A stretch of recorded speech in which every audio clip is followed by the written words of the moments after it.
Hello, everyone. I'm Rachel Patton, Executive Director of Preserve Arkansas. Preserve Arkansas is the statewide nonprofit advocate for historic preservation. Welcome to Women in Preservation. This series features Arkansas women who are working to save the state's historic places.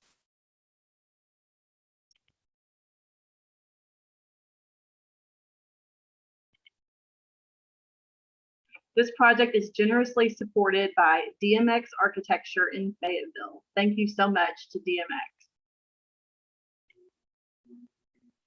And now it's my pleasure to introduce today's speakers. Tamela Tenpenny-Lewis is a co-founder and president of Preservation of African American Cemeteries, Inc., or PAC, and Tamela is on the right in that photo. From 2012 to 2015, she served as the national president of the Afro-American Historical and Genealogical Society, or AAHGS, and was also a charter member and the first chapter president of the Arkansas chapter of AAHGS. Tamela is the recipient of the AAHGS James Dent Walker Honorary Lifetime Membership Award, Association for Gravestone Studies Oakley Certificate of Merit, and the Award for Outstanding Achievement in Preservation Advocacy from Preserve Arkansas. She was featured in the AETN documentary Silent Storytellers, a documentary that explores the history, culture, and importance of preserving Arkansas's cemeteries. Currently, she serves on the boards of the Arkansas Humanities Council and the Friends of the Arkansas State Archives. As a graduate of Arkansas State University, she served as scholarship chair for the ASU Strong Turner Alumni Association. Tamela is a 41-year member of Alpha Kappa Alpha Sorority, Inc. She resides in Little Rock, is the daughter of Samuel and Evelyn Tenpenny, wife of Judius Lewis, and proud parent of student doctor Taylor Lewis. Carla Hines Coleman, who's on the left in that photo, is chair of the Black History Commission of Arkansas and a member of the Afro-American Historical and Genealogical Society. She has over 30 years of experience as a historian and genealogist and has worked on cemetery and tombstone preservation since 2003. And Carla is also a co-founder of PAC. She has studied book, paper, and photograph conservation and preservation under the guidance of retired Arkansas State Archives conservator Bob Devan. Now, I want to just let you know that you can write your questions or comments in the chat at any time during the webinar, and we'll get to those at the end of the presentation. And I'm going to quickly introduce a video segment that Carla and Tamela wanted to begin their webinar with. Preservation of African American Cemeteries, or PAC, was started in January 2003 by Tamela Tenpenny-Lewis and Carla Coleman, along with 6 other dedicated individuals throughout the state. The desire of PAC at the time of inception was to be a leader in preserving undocumented African American cemeteries, to work with preservation societies, cemetery associations, and cemetery caretakers. This goal was quickly met within the first years of operation. In Arkansas, Tamela and Carla are passionate about endangered African American cemeteries. They have worked tirelessly over the years, spreading the word about African American cemeteries and their need for preservation.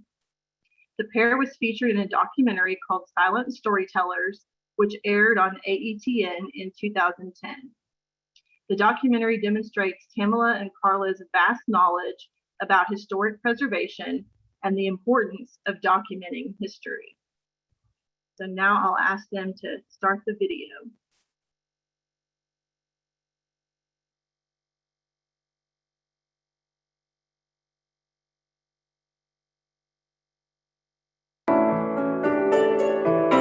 My name is Miss Tamela, or you can call me. All right, and this is Miss Carla, and we worked with an organization called PAC, which is, can you read around the circle for me? Back in November of 2008, I received a phone call from a college friend of mine, Deidre Douglas Williams. And Deidre is familiar with the work that my organization has done with cemetery preservation. So she said, Tamela, I am the facilitator at the East Lab at Martin Luther King Elementary. What do you want my students to do for you? Now, the East Lab is an educational model for youth to provide them the resources and technology to serve the community. So when I found out that they have technology and that they serve the community, I thought, this is wonderful. We have a wonderful opportunity that has presented itself. So our organization came into Martin Luther King Elementary, and we conducted a couple of workshops for the children to discuss cemetery preservation, along with the importance of documenting history of those interred.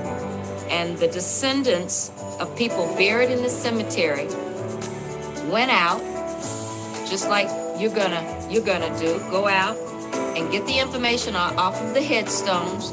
They cleaned it up. They got pictures of the deceased and information about the deceased and where that person is buried.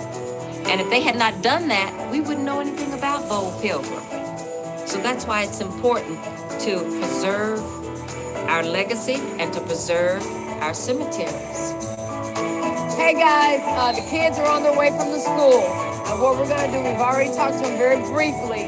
When they get off the bus, it's about 60 kids. And we're gonna allow them to kind of run around for about 10 or 15 minutes and find a headstone of an individual that they want to research.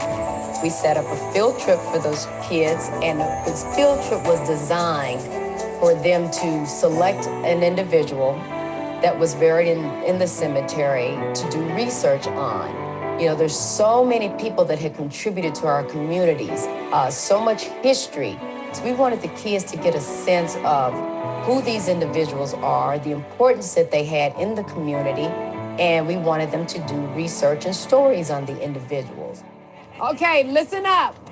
Be careful of where you step, because if you fall in a hole, we're gonna leave you in it, okay? All right, you're gonna have a long time to get to know the folks.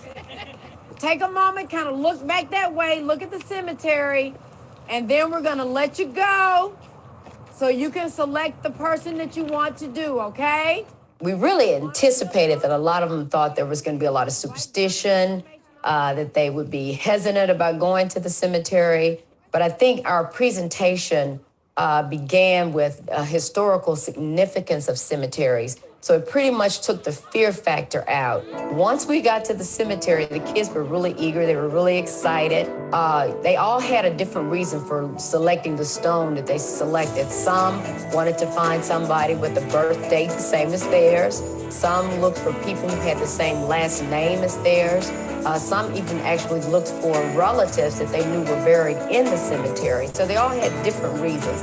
And then there were some that just kind of moved around and just wanted to let the spirits guide them. A-M-O-N-K.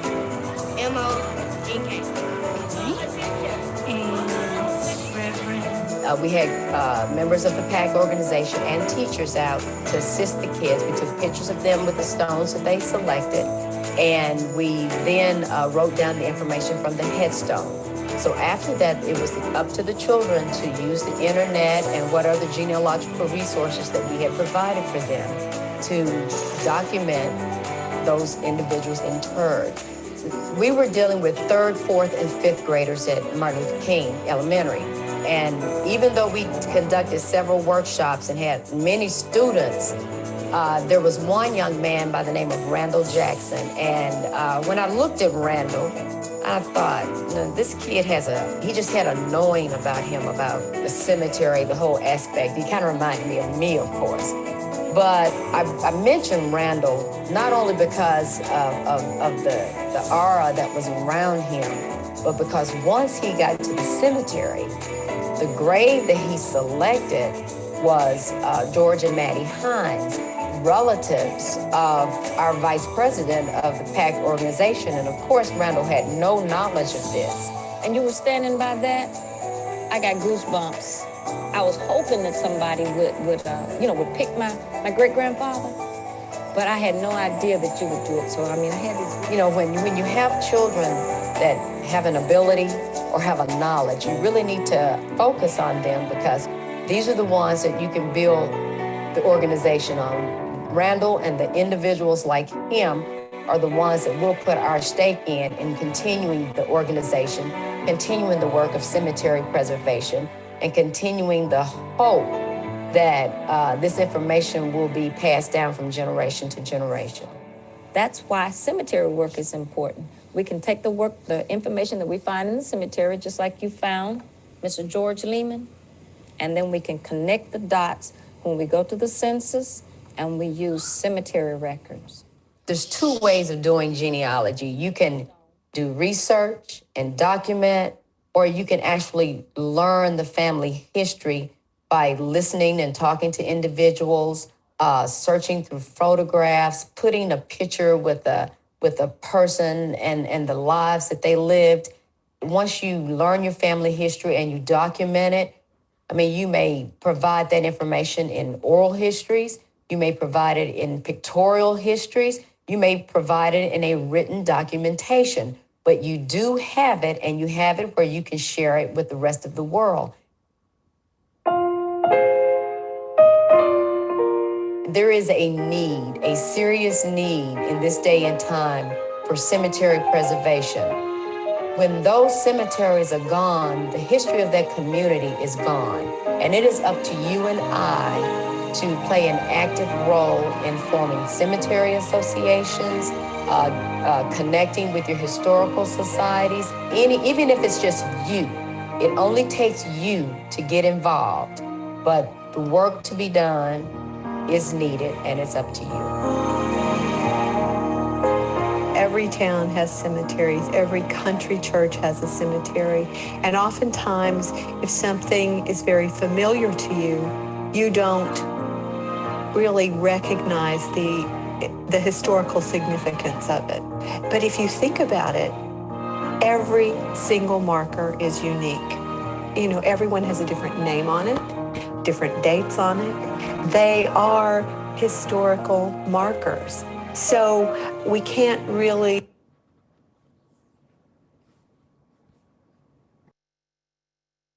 Thank you. Tamela, if you'll share your screen and turn your camera and volume back on, and same for you,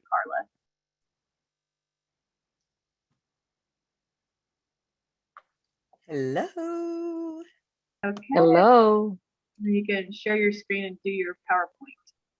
All right.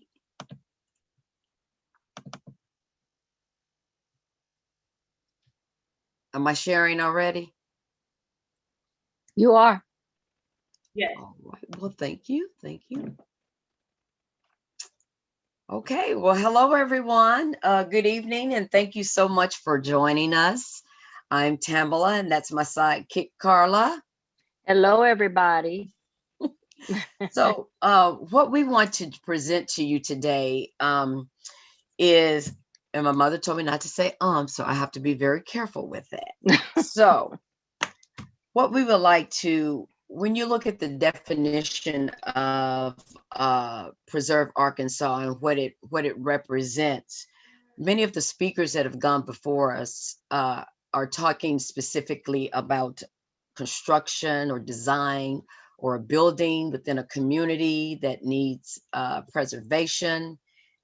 And what we are doing today, we are also talking about preservation, but we're going to present it in a matter of preserving family, church, and community histories.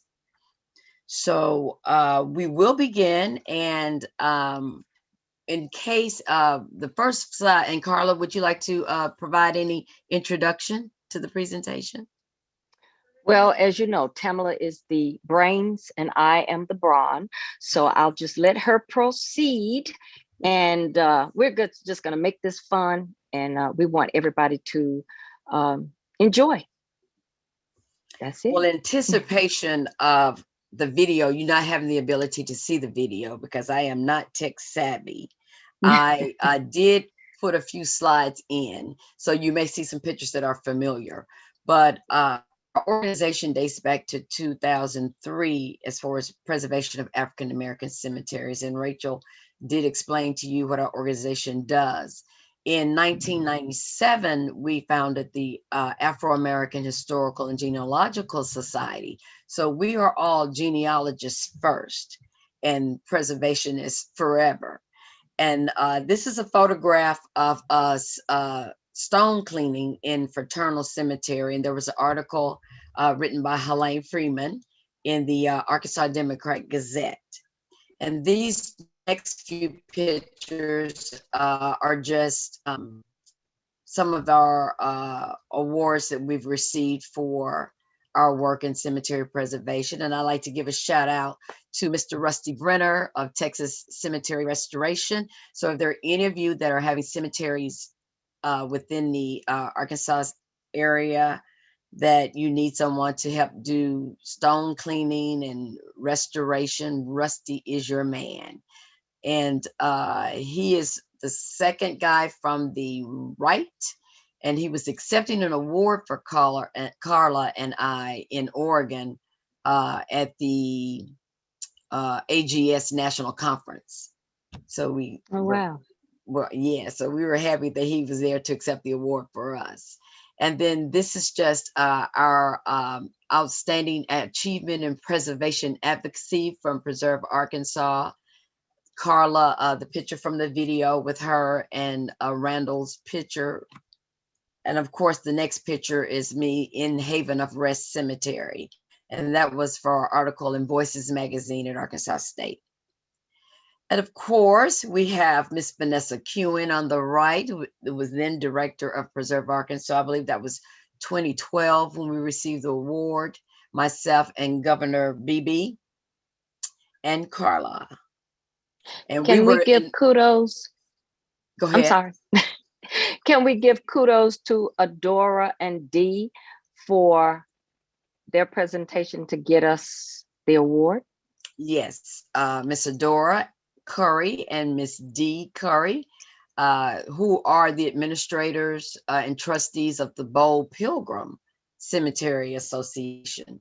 Absolutely. Were instrumental in getting the nominations for us.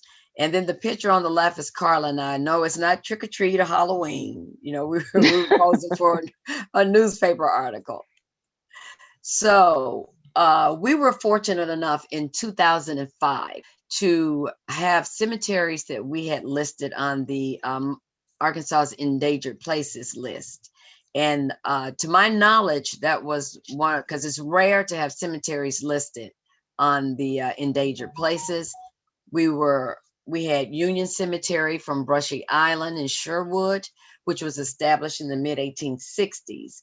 Haven of Rest in Little Rock, that was established March 11, 1932. Idabel Cemetery, established mid to late 1860s, which is in Palermo, Arkansas. Hickman Cemetery from North Little Rock, established around 1903. And Union Cemetery, Western Hills, Little Rock, Arkansas, established in early 1900s. Yes, these cemeteries were in danger of being lost and destroyed. And since that time, there have been groups that have worked to preserve them. And Carla, you can jump in anytime you get ready. These are just pictures from the video that you just watched, Silent Storytellers. Exploring our communities through local history, genealogy, cemetery preservation, and its benevolent society burials. Those are the logos of our organizations. So at this time, we are going to take you on a journey. For those of you that lived on the old Highway 365 before the interstate came through, the Highway 365 runs a long way, and we're going to take you on a little journey from Pine Bluff to Little Rock on the old highway. Carla, are you ready? I'm ready. Okay. So this is a map of Arkansas, and what you see in the red is Highway 365. Carla's going to take it from here and talk about notable African Americans that are buried in 3 of the cemeteries in Pine Bluff. And it's very important for us to stress that our history, the history and tombstone inscriptions is very important, because the inscription on a headstone reflects the life that an individual has lived. And in many cases, there could be no written documents, no information, nothing to show the existence of that individual. But at least on that headstone, it tells their life.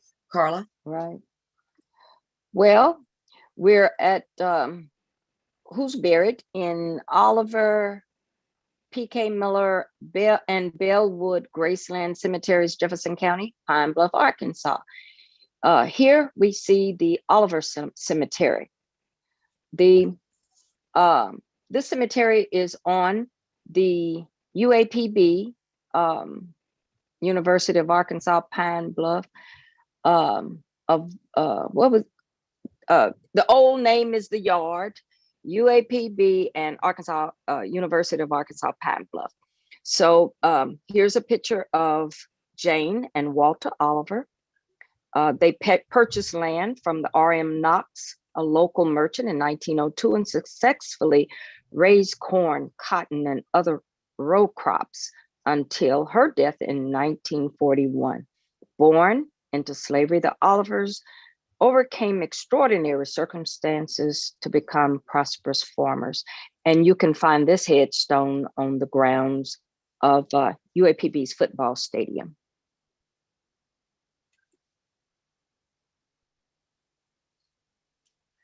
I'll take Fred. Okay. Okay, and here we have Fred Hobbs, who was Jefferson County's Black Republican leader, from slave to barber, to alderman to legislator, to assessor to circuit clerk, and finally the leader of the Republican Party in Jefferson County. And he lived from 1846 to 1918. One of the things that's interesting about him, not only serving in the Arkansas legislature, but he was also a national grand master of the hold on one second, of the United Brothers and Friends Friendship Sisters of the Mysterious 10. So when you look at the headstone, you can see at the bottom the UBF and SMT. So that's and we'll discuss fraternal orders a little bit in this presentation, because when you document Black cemeteries, you will most often find fraternal order stones, and we'll talk about how they became into existence and about burial insurance. So Mr. Havis was instrumental to the community. It says perhaps he was the most prominent Negro of Jefferson County. And this is from an actual newspaper article where he says he died Sunday morning at 6 o'clock from acute indigestion. And he was a prominent leader, held office of county clerk. And the thing that's important about this, a lot of this can be reflected on a tombstone. Here you see symbols of fraternal orders. And he was members of several. And so, Carla, I'll let you take Mr. Wiley. Okay, and what I'd like to say about the fraternal orders is the information that you just brought up, Tamela, about those organizations. People from all over the country are interested in the fraternal orders and the mysterious 10. So our work just brings about a lot of knowledge. Walter Wiley Jones of Pine Bluff, Jefferson County, an ex-slave who became one of the first wealthy African Americans in the South around 1880. And he is buried in the P.K. Miller Cemetery. 1848 to 1904.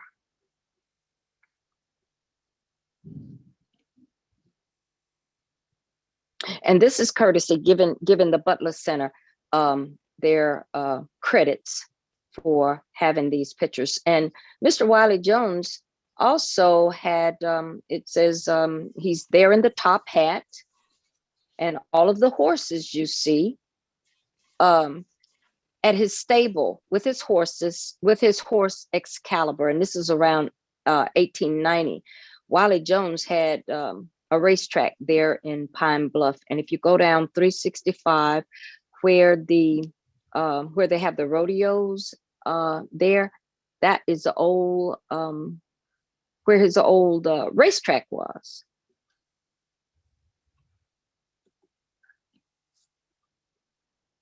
And the streetcar stables of Wiley Jones, an ex-slave and a leading businessman in Pine Bluff, Jefferson County, 1890.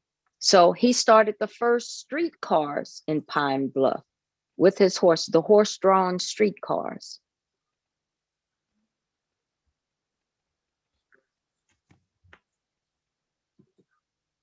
Okay, so we're gonna travel on up the 365, and we're now in Hensley. And one of our research projects, which was sponsored in part by the Arkansas Humanities Council with a grant, we did documentation of Black Campbell and White Campbell Cemetery. Now you ask, why is there a separation of cemeteries? Because burials in the South were segregated. And Black Campbell, if you see on the map at the very bottom, you can see the little small black square is where White Campbell is located, and the larger one is Black Campbell.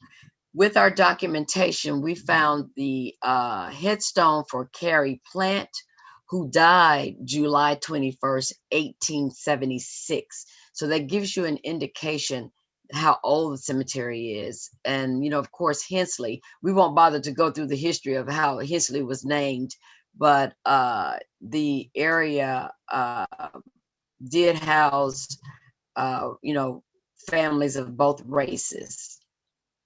And one of the interesting things was that one of the things that you find with cemetery preservation is it is not for the weak at heart or the faint at heart. It is not,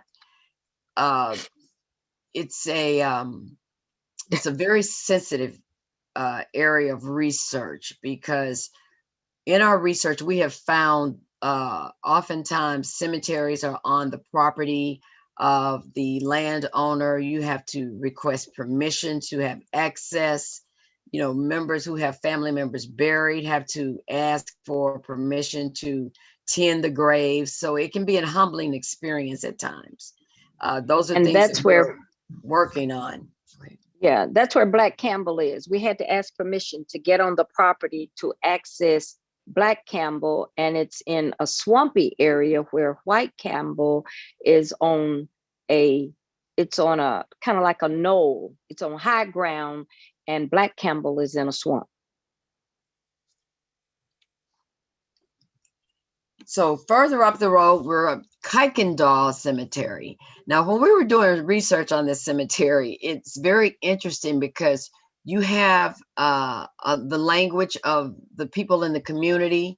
And then that's why it's important to understand dialect, for one, and also different spellings or different pronunciations. So the cemetery is listed as Kuykendall Cemetery, but people in the area refer to it as Cottentall, Kirkentall, Cottentall. So it had various names. But one of the things that was so important about this cemetery, because it was completely overgrown at the time that we discovered it, but it held a lot of fraternal order stones. If you look to your left, to your right, you'll see Willie Smith, Hensley, circle number 330. I can't see the other number, but he died in January 3rd, 1920-ish. I can't see the end, but And then you also have Mary Carey, who died in 1914.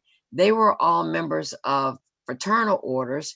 Her stone is the Mosaic Templars of America, and Mr. Smith, he was a member of the Royal Supreme Circle of Friends, and we'll talk a little bit more about those later. But and then they each had their own chambers and fraternal orders. And one of the things that we've learned in our years of research, that oftentimes people that are interested in the preservation of an area are either married into a family or come from out of town. And they are the ones that usually spearhead the activities of preservation.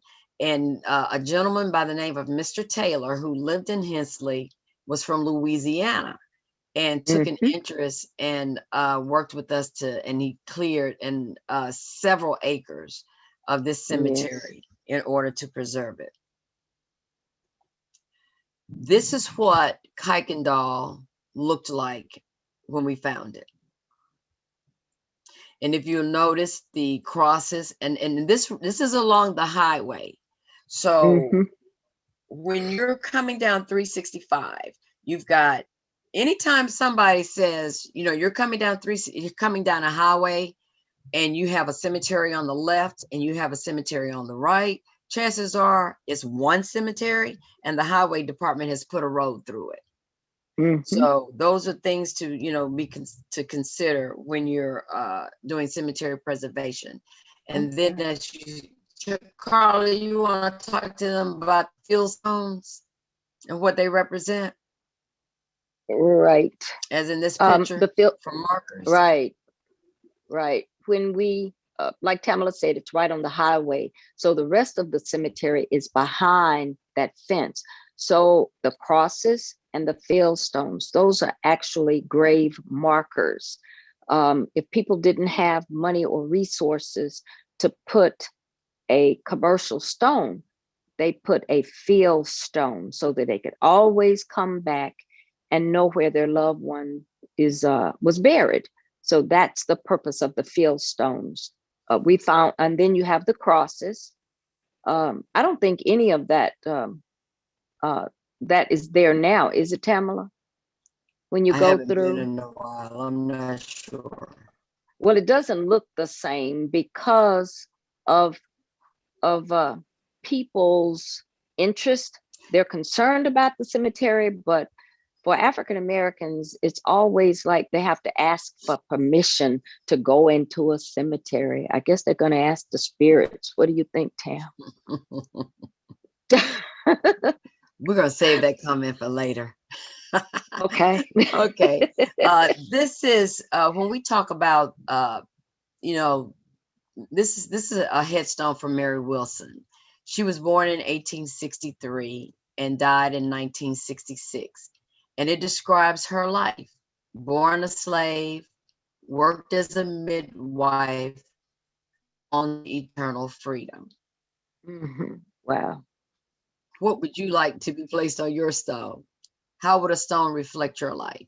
And that's why in cemetery, actually, tombstone preservation is another area that is very important, of, you know, the restoration, cleaning, but we'll cover that in a little bit too. But if the midwife had not been placed on that stone, and if it was nowhere else, that's a record. Exactly. Because tombstones are vital records. They give birth, death, location. Even, you know, you'll find elite ones that give names of family members, parents. If you're in Utah, you may have 10 wives and they may all be buried with you. So it is all listed on the headstone. But one of the other things, this is a photograph of a cornerstone. A cornerstone in itself is usually, when a building is destroyed, that is the last piece that remains. And even though that structure is no longer there, that cornerstone shows when that building was constructed, what organization, what members were a part of it, what pastor, and these are cornerstones for various churches. You can also see the building committee and their the Grand Lodge and the Grand Master. So this is all historical information because a lot of these communities no longer exist. A lot of these orders and lodges don't exist anymore. So if you're fortunate enough to find this information on a cornerstone, you're in good shape. And we are still continuing up Highway 365 because we've left Hensley and Woodson, and we passed through Cotton Tall, which is and there are little churches along the way. So this is also cornerstones for Good Hope AME and Ball Chapel AME. And Carla, anything you want to add to that in the cornerstones? Well, they have three, and the Masonic order or the Masons are always the ones that put up the cornerstone of establishment. And most of the time there's a time capsule behind those cornerstones. And if the church moves, you'll see different dates on here, where erected in 1949, then the second, they have Ball Chapel AME, and then Good Hope. Are all three of these on the same building? It looks like it. Okay, so name change and everything, but the dates are important because if you build a new part onto a church, then they'll have that on, they'll have a new cornerstone to let you know the different stages of building, and that's real important, especially when it comes to preservation. Now, we didn't provide any information on First Baptist Church of Wrightsville, but we could not omit it. So just wanted to let you know that First Baptist Church of Wrightsville was founded in 1874. And the history of Wrightsville Community Fellowship Singing Union had a written history, and they started their singing union in 1858. So I want you to actually think about this period of time. So this was 1858, before slavery was abolished. Now here's our map. We're talking about the history of Wrightsville, and we're going to spend a little more time in Wrightsville because it just happens to be where I was born and raised, and in the Wrightsville community. So there's a bittersweet to the historical information of Wrightsville. And Carla, I'm going to let you talk to them about the Negro Boys Industrial School and the 21. Okay. Okay, now the Negro Boys Industrial School was, it was burned, and it's always been a mystery behind it as far as how did it burn, and about the boys there. So, and it's called the Arkansas Secret Holocaust, and the Wrightsville 21. So the Black History Commission of Arkansas granted a grant to a school group out of Mississippi that wanted to come, and Mississippi, Alabama. They wanted to come and present this to Arkansas to give a feeling to it, because it's just something that's not talked about. So in the preservation and conservation and what we do, this is on the Wrightsville Highway 365, and we're going north path. So the industrial school now is the Arkansas prison system, and I think they have. Don't they have young people down that that are first offenders? They have a first offender. It's where school kids or first juveniles go to be retrained. Well, I'm not sure of what capacity it operates in now, but I would like you all to know that I am a former CO, which is a corrections officer. and I actually Uh-oh. worked at the Wrightsville unit, and at that time uh, it was a maximum security unit, and I happened to be the only female on my shift when I did work. So that was interesting. And I had to tell you a real quick story though that I thought was very entertaining. On the nights that because I worked nights, and on the nights that I had to work in the tower, I hope I don't get in trouble for this. But anyway, the nights that I had to work in the tower, the running joke as a correction officer is you would always have a job until you woke up. So that meant if you were in the tower and you fell asleep, then of course you could be fired because you're supposed to be watching to make sure no one escapes. But it was an interesting job, and I enjoyed it while I was there and made some great friends. So, little known fact. Now, and this also is just an article from the Arkansas Gazette about the and I'm sure you guys can go online and read more information if you're not familiar with the story. Anything else, Carla? Okay, we're No. going to move right along. Again, the focus of our presentation is preserving your church community and family history. And you can do this through records, obituaries, cemetery preservation. There's so many ways, oral histories to document and preserve your community history. And I just want to briefly talk about the history of BB Chapel CME Church. And, of course, we talk about things we know about. So, yes, we're still in Wrightsville, and this is still my community, and this is the church that I've been born and raised in. And BB Chapel was established in 1888. Now, I want to share with you to give you a sense of how,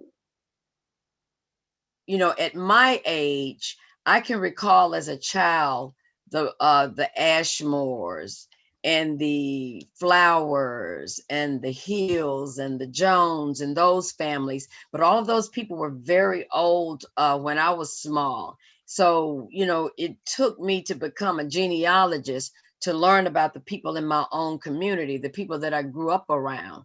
So I want to do just a little family tree on one particular family. And this young man says, I was born in Modesto, California on April 14th, 1938, but my roots are from Wrightsville.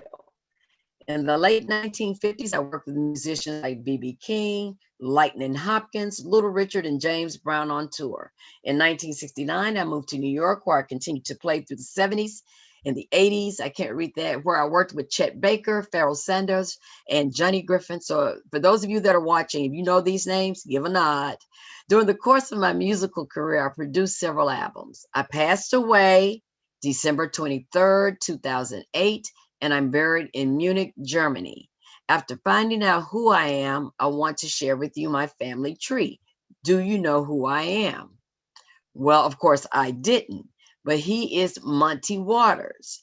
And the thing that's so interesting about this, I have to tell you a story about Mr. Waters. But as Monty is sharing his, and these are some of the album covers of his music, if any of you have heard of him.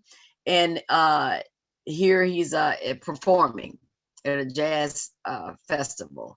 But he says, now that I've been introduced to you, I want you to introduce you to my family. Now, I want you to understand that a lot of people grow up not having knowledge of grandparents or great grandparents. So he's able to mention his family because they are in that community and have been for several generations. I'll let you read it because I'm just going to run through who his grandparents and parents. You can see it for yourself. He talks about his siblings and all of the family members that have attended BB Chapel. These young ladies, all of these members are still living and attending BB Chapel still. And then I want to talk about Mr. Eddie Waters. Now, all of us, growing up, especially when you're a kid and you're in church, and you remember the old hymns and how we would hum them instead of singing them. But Mr. Eddie Waters, he always would sing this song. He would always get up every Sunday. And it would be the same song. And I cannot sing. And Mom, I'm sorry if I embarrass you, but I'm just gonna have to do this. But Mr. Waters would always get up in church and he'd do this song. He'd say, I love the Lord. He heard my cry. And Carla, go ahead and pick that up for me. But anyway, you know how it goes. He just continued. Yeah, we should have matched him up with Etta James. Yes. But anyway, guys, I just wanted to share you that because those are fond memories of growing up. And those are the things that help you to remember the people in your community.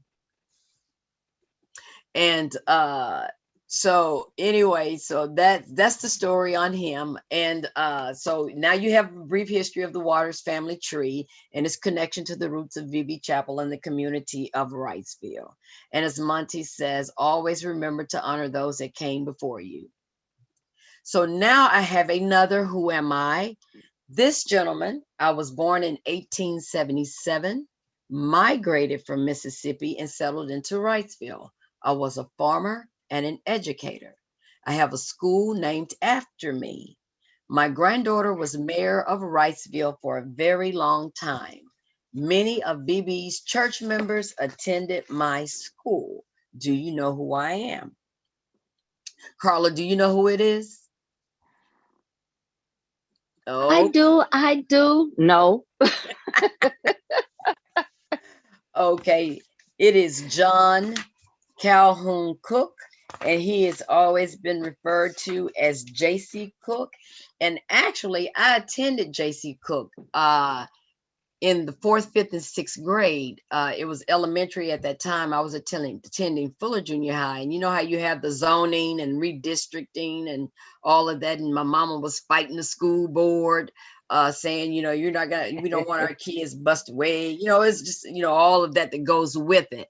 So I was going to Fuller, which was several miles away from home. And then with the redistricting, I was now attending J.C. Cook. And I have to say something about Mr. Jones.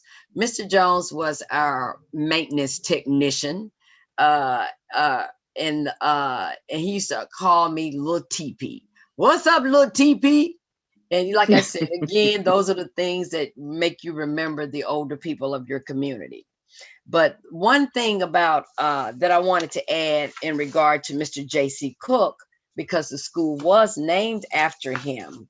And what you see now is a slide that is talking about this school closed by order of the federal government, the class that never was. If you guys recall, in 1958, Governor Orville Faubus closed all of the Little Rock schools, all the schools, public schools, for a year because they didn't want integration to continue.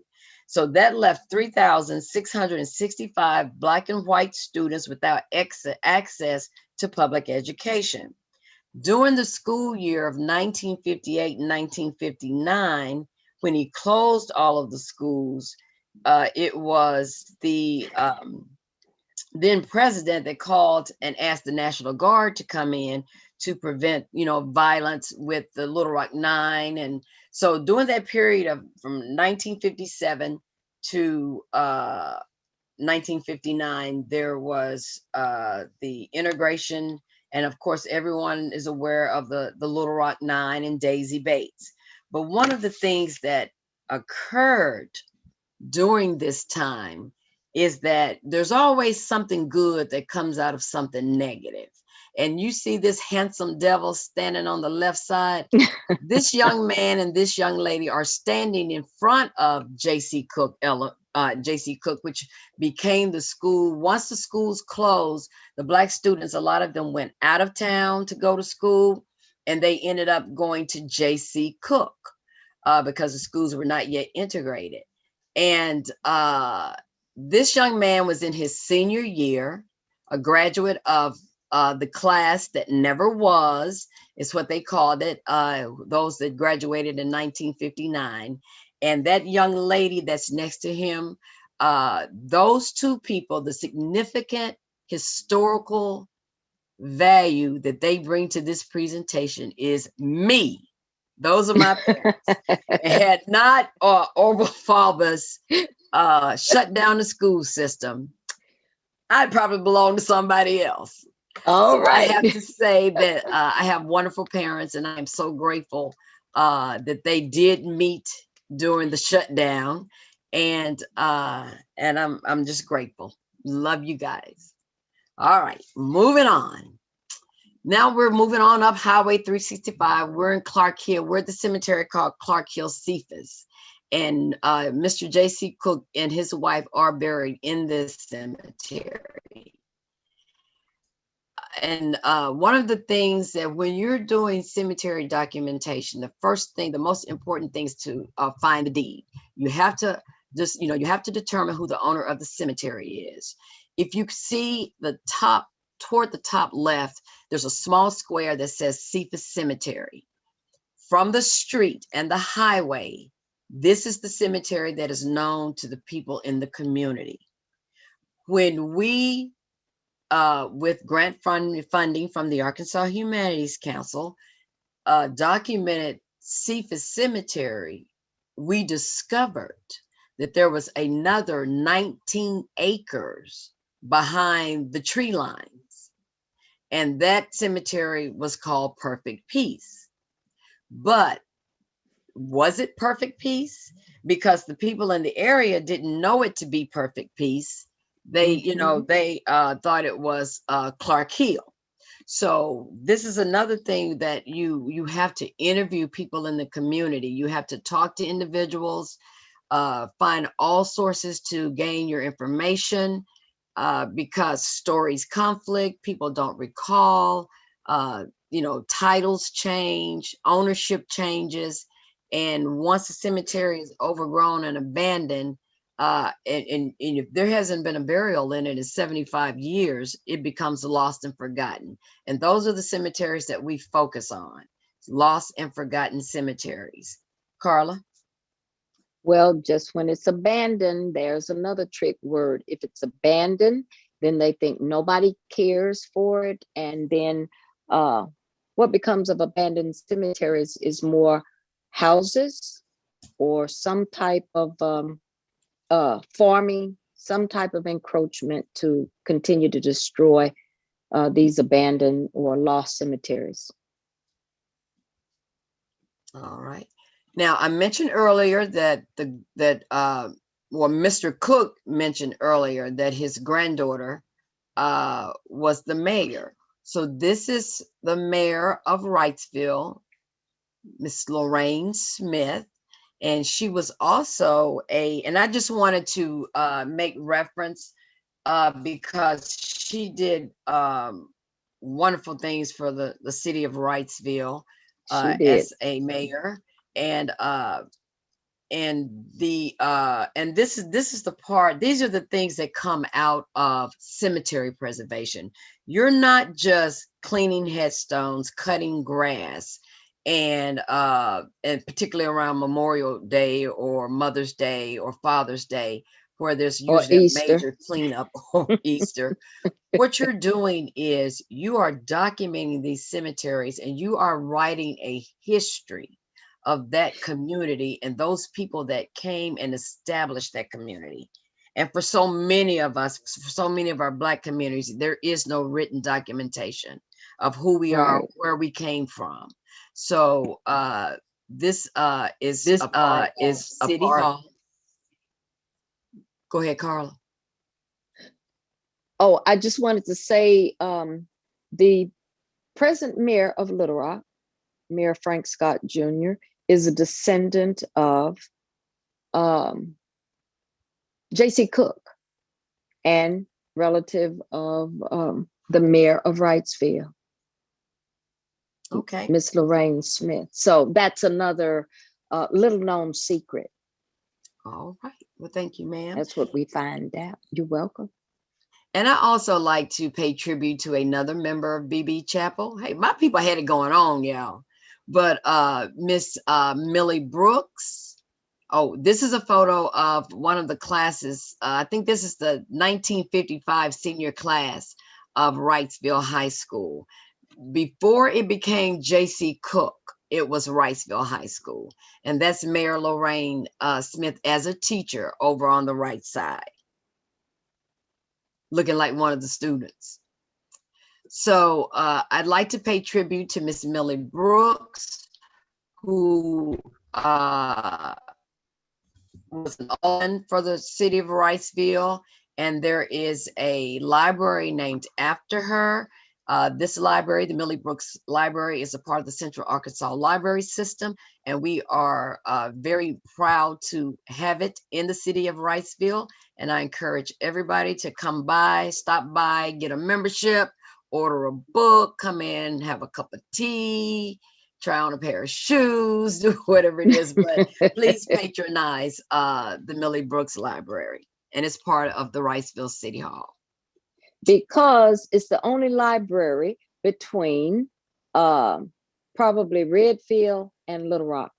That's a desert of learning and internet access, because young people and adults use this for internet access and a hub of learning. So just wanted to throw that in. Thank you, ma'am.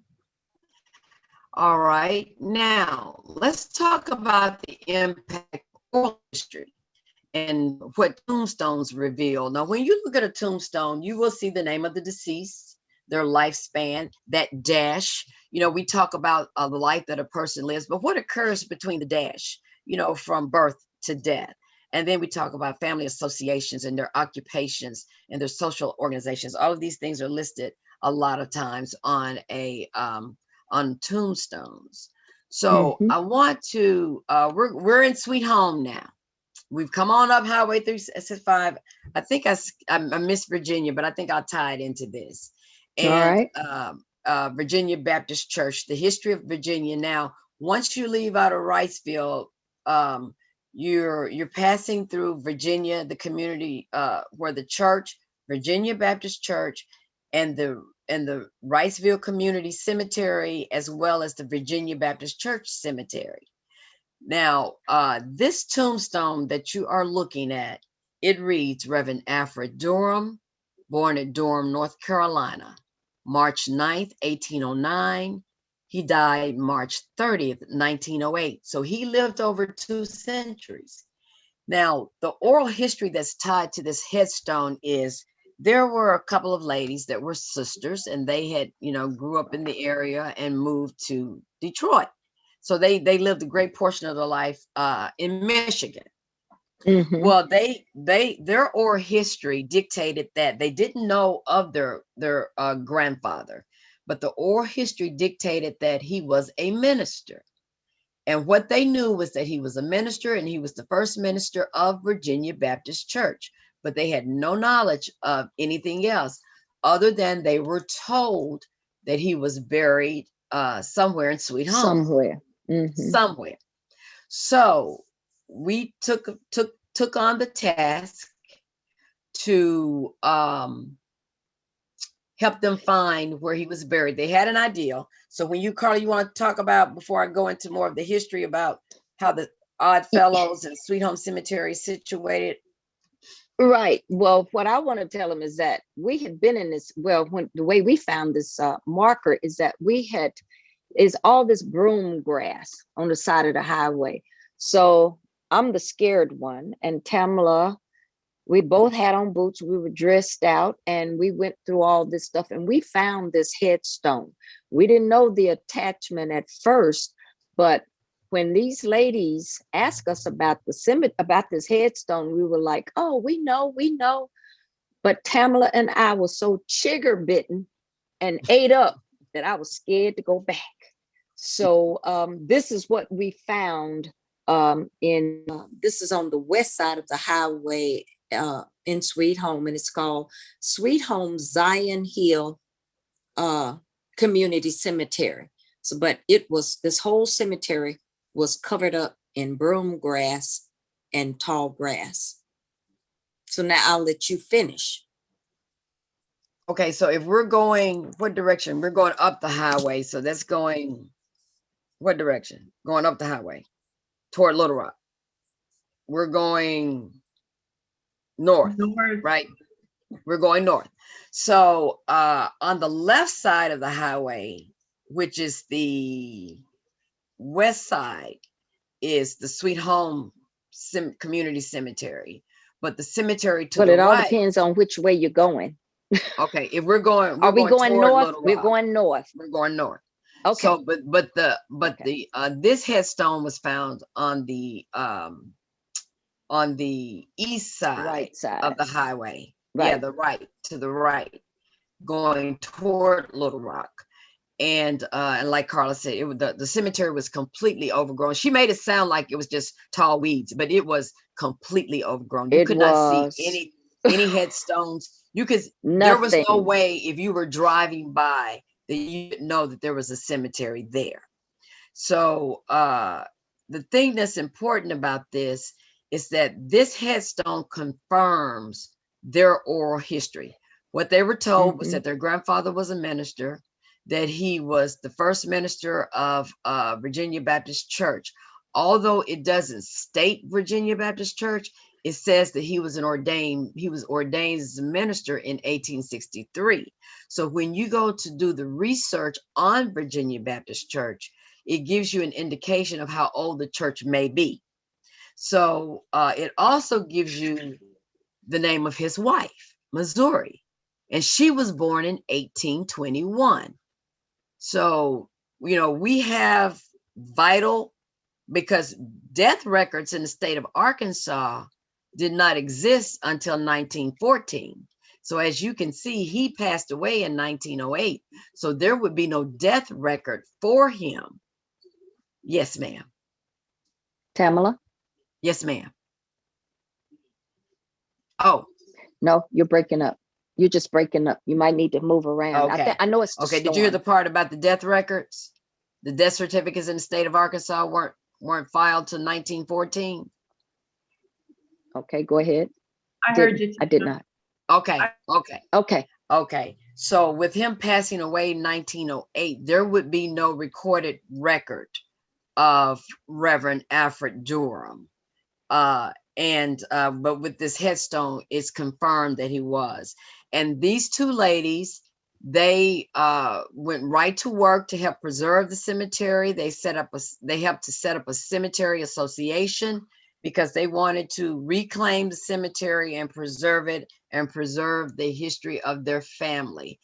Now, the sad part about that is both of these ladies, and this is Miss Edna Vaughn and Miss Bercy Buchanan, were traveling back to Michigan and were killed in a car accident. Right. So we are grateful to their time and the effort that they put into not only preserve the history, but to find it so that we could document it, because without them seeking it, we never would have found the cemetery, actually. So we'll move on. Now, this is Carla's area for you. We're moving on to Oakland and Fraternal. I called this a case study because there's a lot of history with Oakland and Fraternal. And I'd like to announce that Carla is also the chair of the Oakland Fraternal Cemetery Committee or Association. So Carla, have way. All right. Well, Fraternal is situated west of Springer Boulevard, formerly Confederate Boulevard, and Oakland Cemetery is east of Springer Boulevard. So it is a cemetery park, Oakland and Fraternal Historic Cemetery Park. Fraternal was established in 1888. For a long time, I didn't know that African Americans were buried in Oakland, but Oakland has segregated spots that was designated for Black burials. Charlotte Stevens is buried in Oakland Cemetery. We have the Richmond, Asa Richmond, who started the first Richmond Lodge, Masonic Lodge, Prince Hall Masons. He's buried there, and a lot of other notables and there's another guy named I got Rush. you. Okay, A.L. Rush. A.L. Rush is buried there, and he's also another African-American legislator right out of the Civil War. So the Black History Commission funded headstones for Charlotte Stevens, Asa Richmond, and A.L. Rush, Anderson Lewis Rush.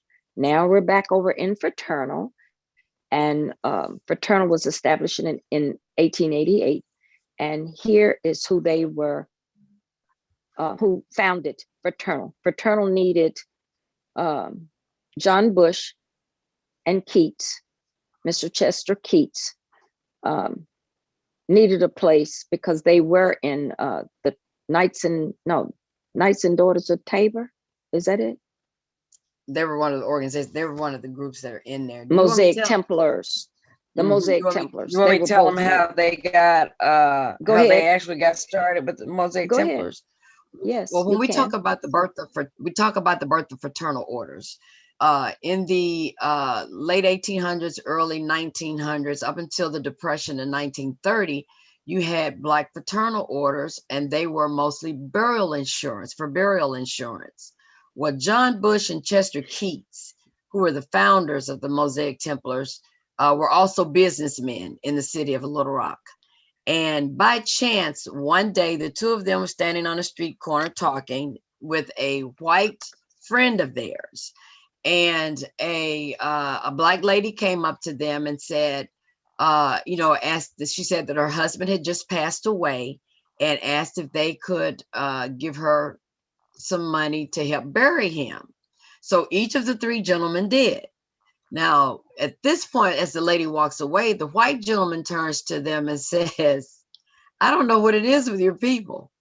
You work and squander your money, and then you beg when you need something. Well, that didn't sit too well with them. So, but it did create it set a light bulb off. And what they ended up doing was creating the Fraternal Order of Mosaic Templars for burial insurance. So what happens in this is a picture of their monuments, and this is just a little information on photos of where they're positioned in the cemetery. But this is the headstone of Chester Keats. Mm-hmm. And then this is the mausoleum of Bush. And as you see, it says erected by the Mosaic Templars of America. John Bush was also chairman of the Republican Party in Arkansas. There were temples, Mosaic Templars, in 26 states and 6 foreign countries. A large number of members by the time the Depression came, and established 1883 as a fraternal insurance organization. So they served in insurance, loan association. They had a newspaper, a publishing company, a business college, a nursing school, a hospital. And in 1913, they had a national headquarters building. So they were talk about getting somebody riled up. I think he did what his job was, because all of this became of that. And just as an example of the Mosaic Templars headstone. So when you're in these cemeteries and you're doing preservation, and you see monuments that have symbols on them, you're looking at the different ones, like the Royal Circle of Friends, the Mosaic Templars of America, the Knights and Daughters of Tabor, the Mysterious 10. There's various ones but they basically all did the same thing. They provided death policies and insurance. And if you were a member when you passed away, you were granted benefits, were paid to your family, and then you were given a headstone. And Carla, I'll turn it back over to you with some of the notables that are buried there. Mifflin W. Gibbs, he's buried there. Next one. You gonna say who he was? Can you read that? You see it? Now I can. He was the first. Mm-hmm. He died. He was born in 1823. died in 1915, first elected African-American municipal judge in the United States. Very impressive for Arkansas. United States consul to Madagascar, president of the Capital City Savings Bank in Little Rock. So was that in the Mosaic Templars building? Not sure. Okay. Okay. Next.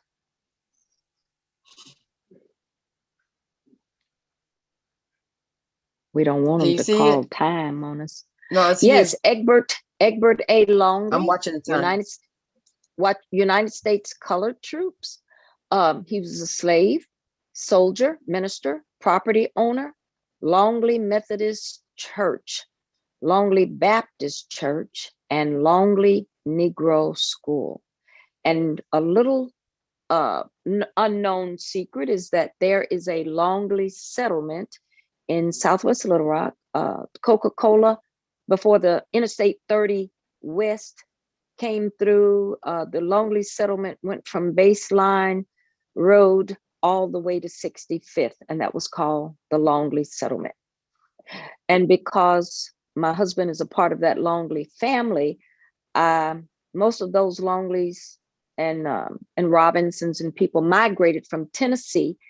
And in the 1870 census, they were all brick masons. They were already brick masons. And right here today, they're still brick masons. So that's something that I found in my research.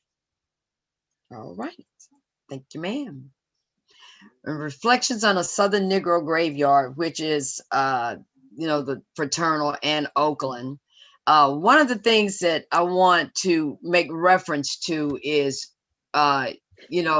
Jim Crow in Life and Death. Fraternal Cemetery in its glory and in its days of beginning was 15 acres.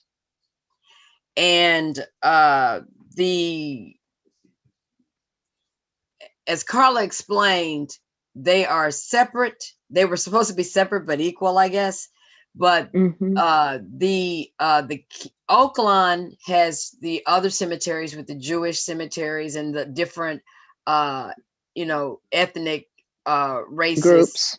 And also to the side of Oakland is National Cemetery. So our military cemetery is there.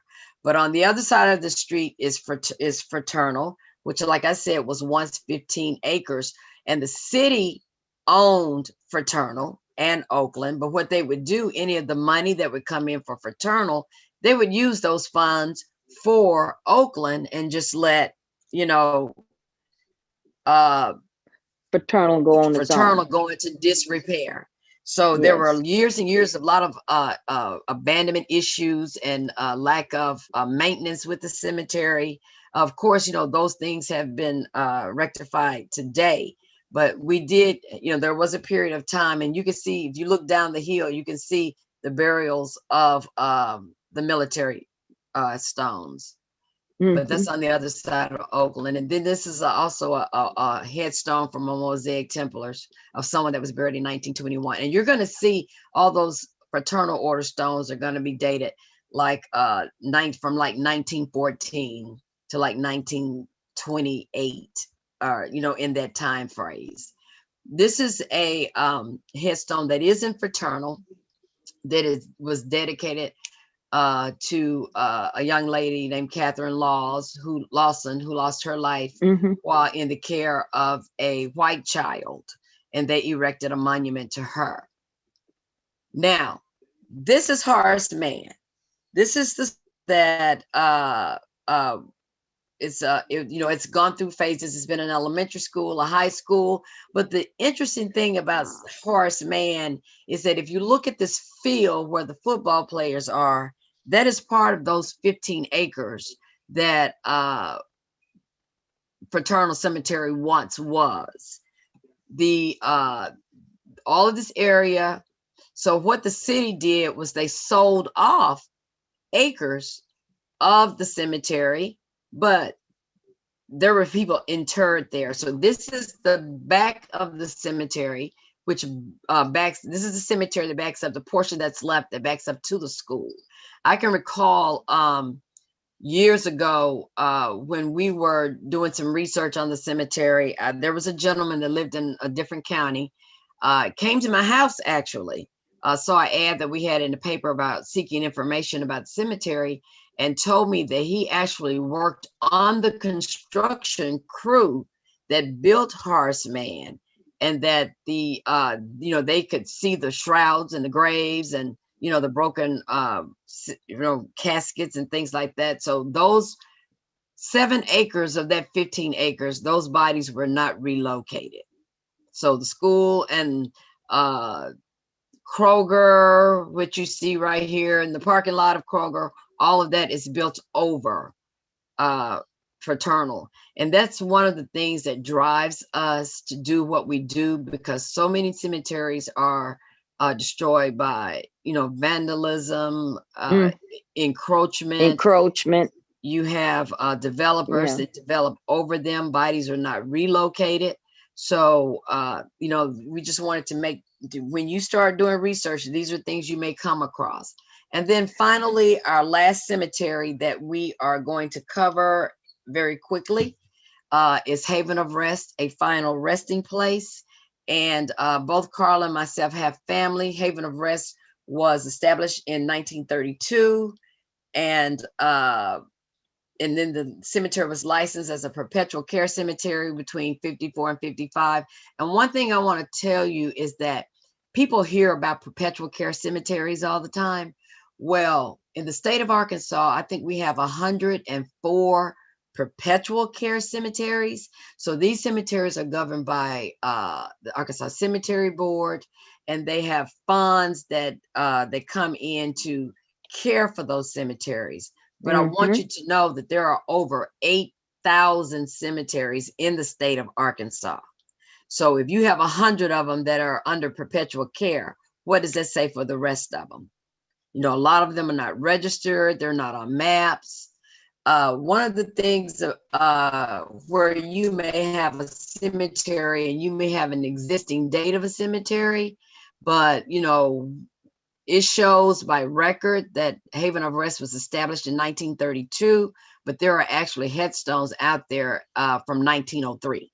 So those are things when you're doing your research. And this is interesting because It is Seth interesting. Behrman is a white Jew. He's buried in Haven of Rest, which is a Black cemetery, but he married his slave Nanny in the state of Missouri because the marriage was not allowed in Arkansas. So buried beside him is Nanny. And it shows that she lived till 1965.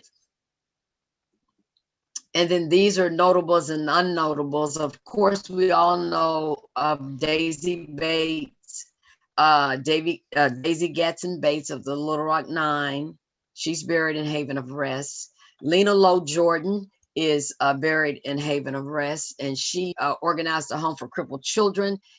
She also had brought young ladies to Little Rock to teach them how to become nurses. And if you look at this death certificate, you will see this is a person named Charlie Vaughn, but what the death certificate shows that this person was in the Lena Jordan Hospital. So this is a headstone of her headstone and a picture of her. And then we have Scipio Jones, who was an attorney in Arkansas. He was a graduate of Philander Smith College and Shorter College, and was a prominent Republican in the Republican Party. He never attended law school, but was able to pass the Arkansas State Bar exam. And by 1905, he was licensed to practice law before the United States Supreme Court. Active in many civic organizations, he's best remembered as the attorney of record in the appeal of a murder conviction for the 12 African-American men in the Elaine race riots of 1919. So even though there may not be a written history of some of these individuals, it gives you an opportunity to, even here it says attorney at law. It gives you an idea, and he was born in 1867. So you had to know that he was an accomplished member from slavery. And then we have Dr. Stanley Ish, who was one of 4 African-Americans to break the color barrier in the Pulaski County Medical Society in 1953. Any and all of these individuals life story should be Yeah. told if it hasn't been already. And of course, some of you may or may not know E. Lynn Harris, the author. Lynn grew up in Arkansas, a great friend of our family. He was a cheerleader at the University of Arkansas in Fayetteville. And I just got a message the other day that they are planning on making a movie of Oh, Invisible Life, wow. which was his first novel. And if you've read any of the books, you'll know that he has a character in one of the books named Tamela. Don't know who she is. And then also, he also has a character in, I think, the book Basketball Jones by the name of Taylor Tenpenny. So he used my daughter's first name and my last name to create that character. But the character's a male in the book. Wow. But anyway, we miss Lynn. So And who knew? who knew? And he is buried in Haven of Rest. And then you have Amelia Ives, who was a graduate of Fisk University, and she had a fundraising drive in 1923 to help build a sanatorium for African Americans who suffered from tuberculosis. As you know, tuberculosis was it afflicted a lot of people during the early 1930s. A lot of people died from tuberculosis. So these are, different things that you learn when you study these individuals. And then on the last note, we have Miss Capitola Tenpenny Winston, my great aunt. That's her with her mother standing on the floorboard of the car, and they're both buried in a Haven of Rest. And we have the Hegwoods, who are the grandparents of Carla, Milton, and Letty Bell Hegwood. And they are, Carla and I are cousins, or Carla, my mom, are don't first tell cousins, them, Carla and don't I are tell second them. cousins. So, so anyway, And we are Capitola, family.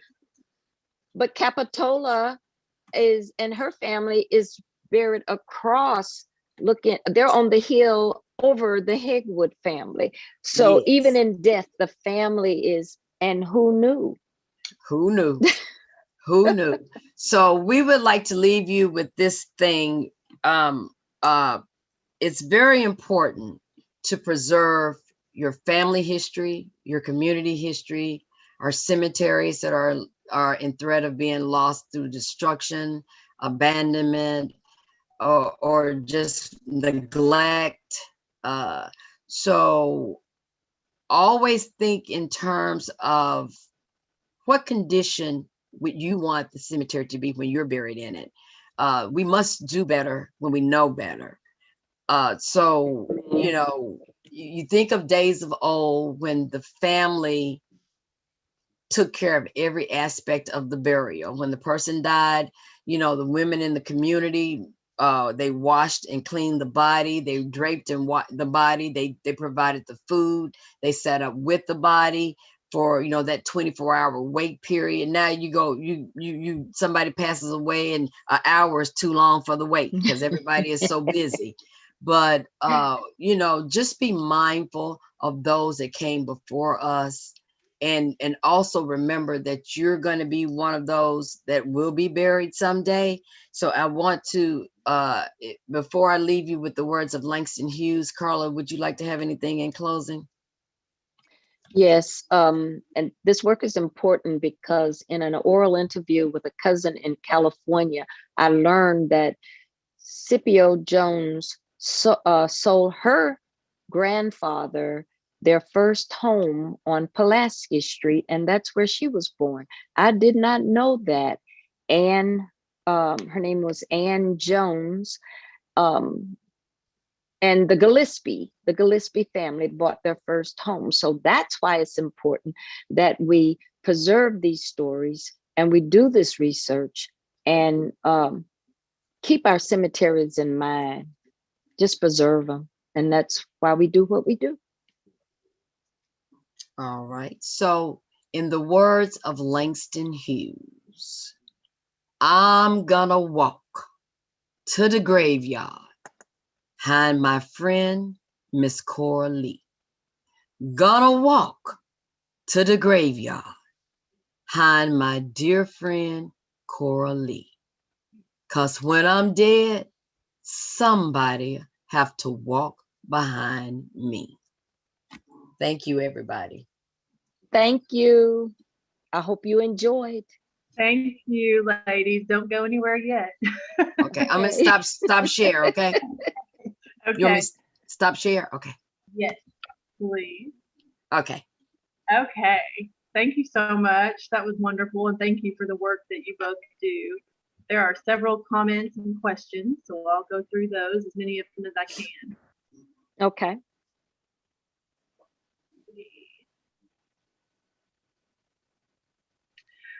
Someone wants to know if you can share Rusty Brenner's contact information.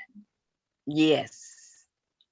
Yes, we will. You know, you can just Google, go to Texas Cemetery Restoration, and you should be able to have a contact information. As a matter of fact, Rusty, when is the workshop, Carla?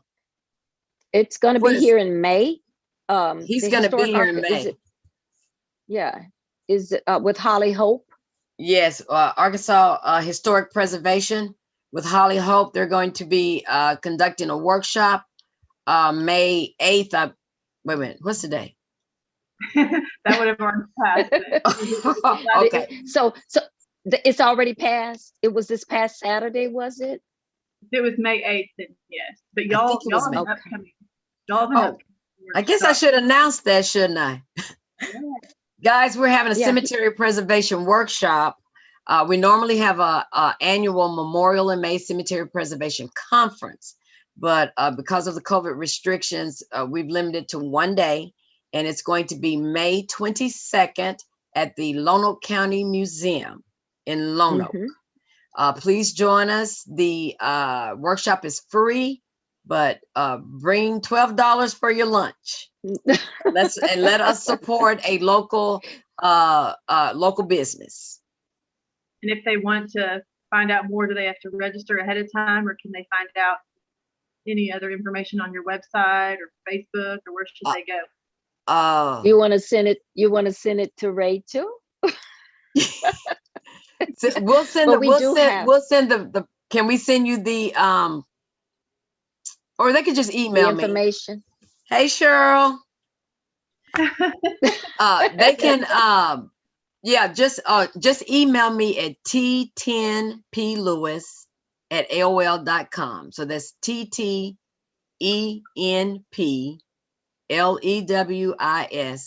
TTENPLEWIS@aol.com. Perfect. Oh. Okay. Thank you. Those messages are popping up quick. You can't see them.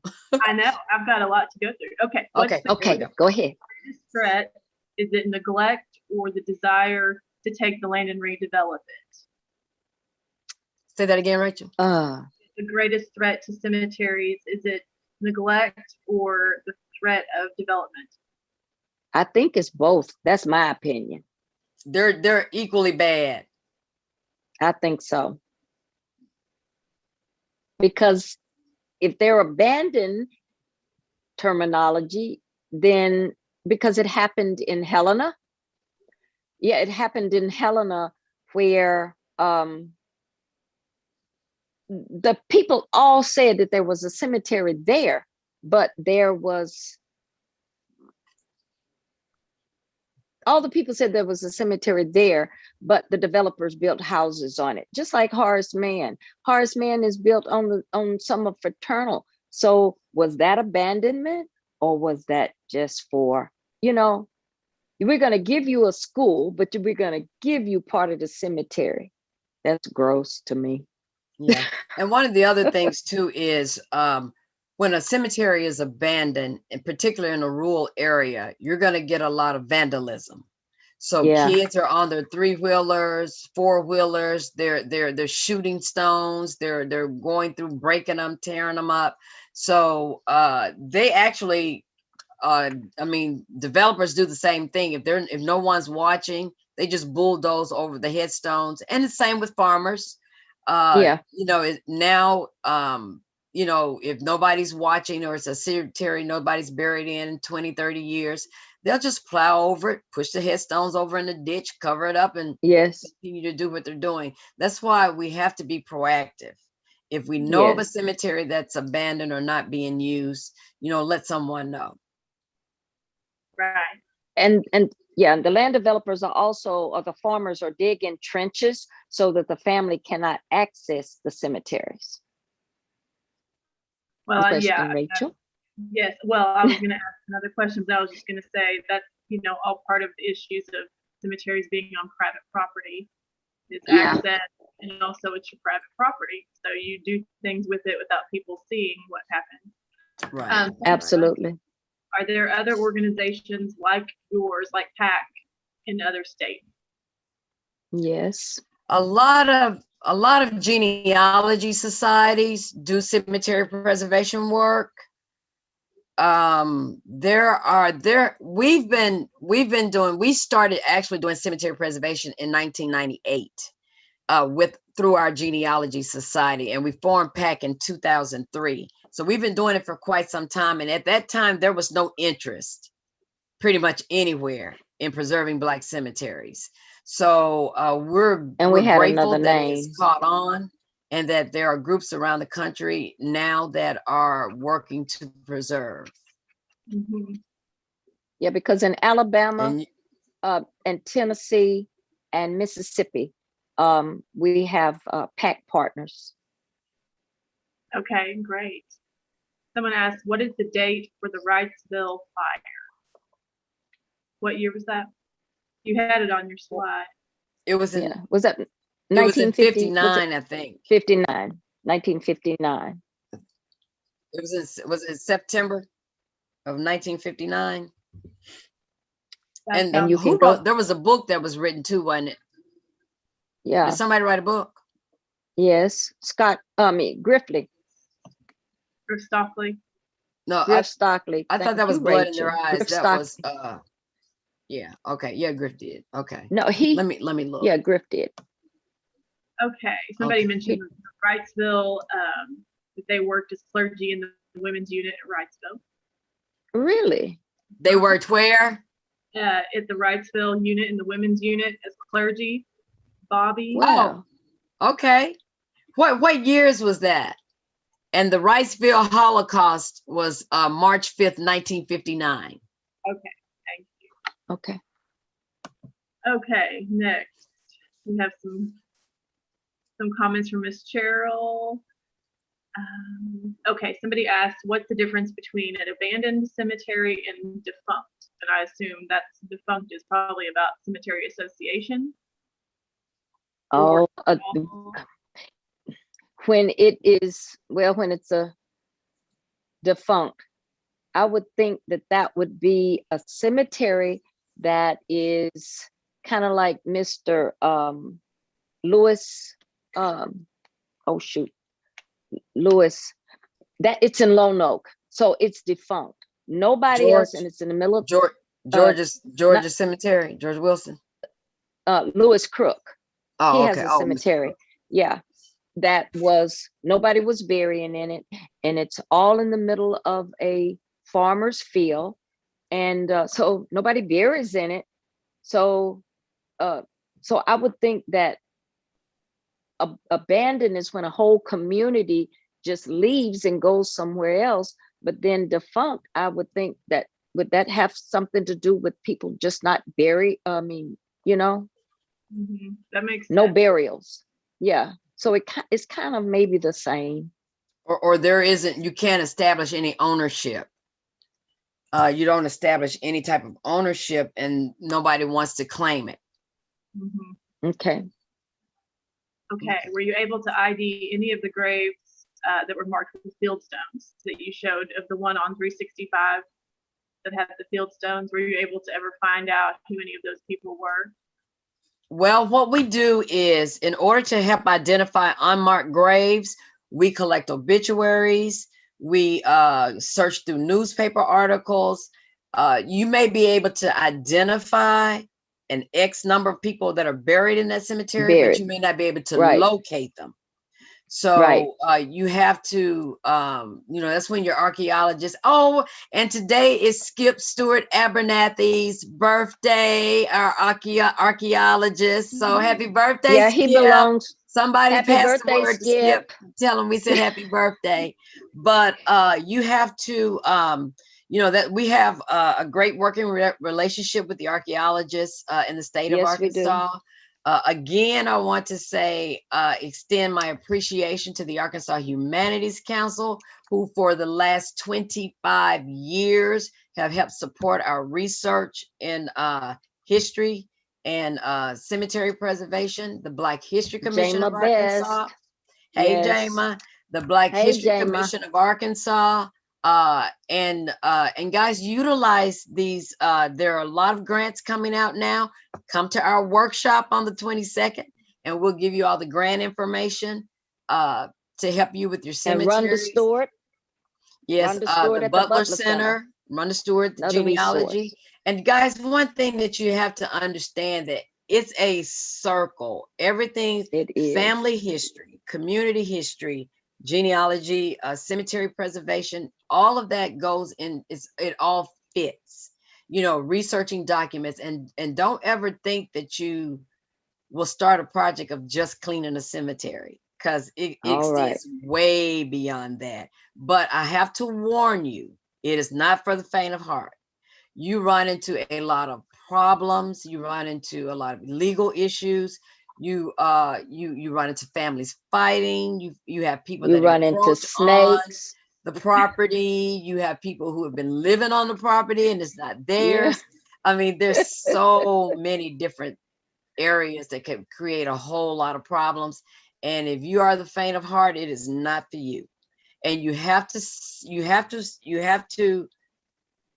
surround yourself with people that have the same interests, that it means as much to them as it does to you, because there will always be naysayers, people saying it's too much, you can't do it, you can't accomplish it.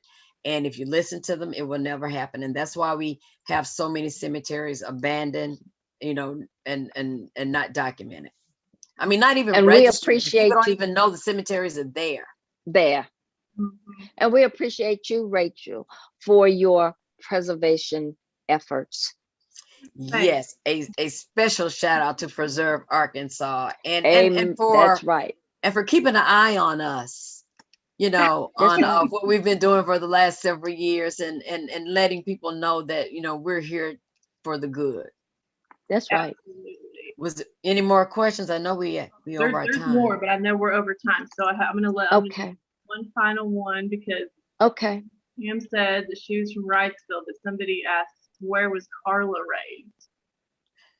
So Carla, Get this. I was born in Texas, raised in Little Rock, and my grandparents, the Hines, are from Sweet Home.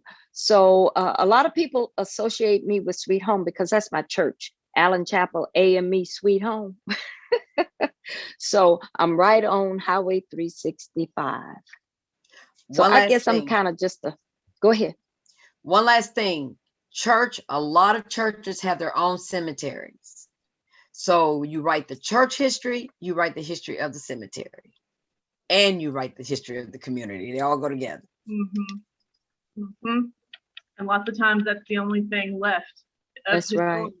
Exactly, because a lot of times the church buildings aren't standing anymore, or they've torn down the old one and moved the new one down the road. And the cemetery is still there. Okay, ladies, thank you so much. Thank you. Thanks to everybody that came. Yes. See you on the 22nd. I'm going to put up a couple slides real quick. Rachel, are you going to be able to save the comments so we can see them later? I will. Yep. Okay, so we can respond to Thank any you other so questions. much, Rachel. Thank you so much. You're welcome. Thank you both. Let me share the next screen. Really okay. Just to show them what's coming up next. Okay. Maybe it'll cooperate. There we go. Okay. So, if you thought that Carla and Tamela were entertaining, then you must watch for next month, our friend Dr. Ethel Goodstein Murphy. She will present on June the 8th at 3:30. Ethel is Associate Dean and Professor of Architecture at the Fay Jones School of Architecture and Design. All right. So that'll be good. And It finally, will. if you're not a member of Preserve Arkansas, I'd encourage you to join on our website at preservearkansas.org and follow us on social media. Thank you again for coming, and thank you again to Carla and Tam. Bye, everybody. Thank you. Bye, Bye-bye. y'all. Bye.